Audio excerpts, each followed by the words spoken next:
fasting can have many powerful effects on your body. From weight management and cellular cleanup to digestion support and mental clarity, fasting can offer a number of benefits. But what's actually happening in your body, hour by hour, while you're fasting? Let's take a look at the various stages your body progresses through, so you can get an idea of all the effects you're experiencing at different points throughout your fast.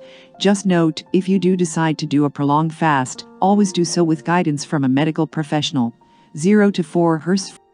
First 4 hours after you eat are known as the anabolic growth phase. Your body is using up the energy you just ate to power your current activity and for cellular and tissue growth. Your pancreas produces the hormone insulin. This allows your body to use up the glucose that was released into your bloodstream after your meal and to store any excess energy in your cells for later use. 4 to 16 hours. The second phase kicks off after 4 hours and lasts up until about 16 hours from your last meal. This is the catabolic or breakdown, the phase when all those extra nutrients start being released from storage to be used for energy. Once the energy stored in your cells runs out, your body starts to rely instead on stored fat. The process of releasing fat and burning it up for energy releases chemicals known as ketone bodies for energy, which usually happens around the 16-hour mark. The rate at which you reach this stage really depends on what you ate for the last couple of meals before your fast. If you ate a lot of carbs and starch, it will take a bit longer than if you ate mostly fats and protein. One of the most powerful features of fasting, called autophagy, also kicks off during this phase. Autophagy is triggered by a reduction in a growth regulator called mTOR, and this process is basically a spring cleaning for your cells. It gets rid of any dead or damaged cellular material, which can otherwise contribute to aging, cancer, and chronic disease. 16 to 24 hours.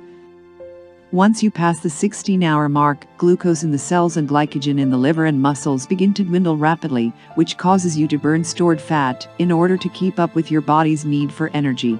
Your energy demands at this stage likely haven't changed much. You're still waking up, working, walking, interacting with people, maybe exercising, so the amount of energy that's needed can be quite significant. The production of another chemical, AMP-activated protein kinase AMPK, is also triggered at this point.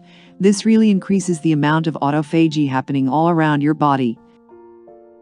24 to 72 hours. Again, it's important to work with a physician if you plan to do a prolonged fast. Once you pass 24 hours of fasting, your body will enter into a state called ketosis, where you're reliant on burning your fat stores for energy. As fat cells are broken down for energy, ketone bodies are created and released into the bloodstream.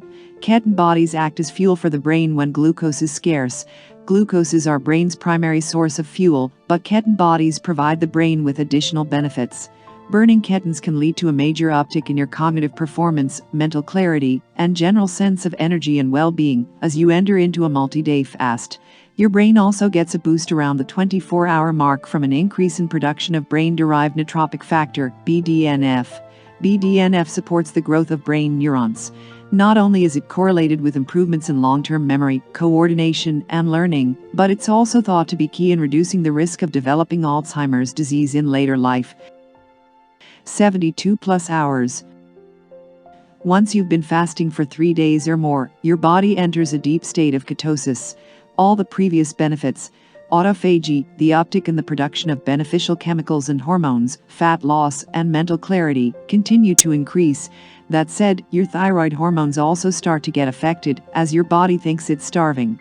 Research suggests longer fasts can help your body become more resilient to stress and exposure to toxins, and that certain hormones produced at this stage can have beneficial anti-cancer and anti-aging effects.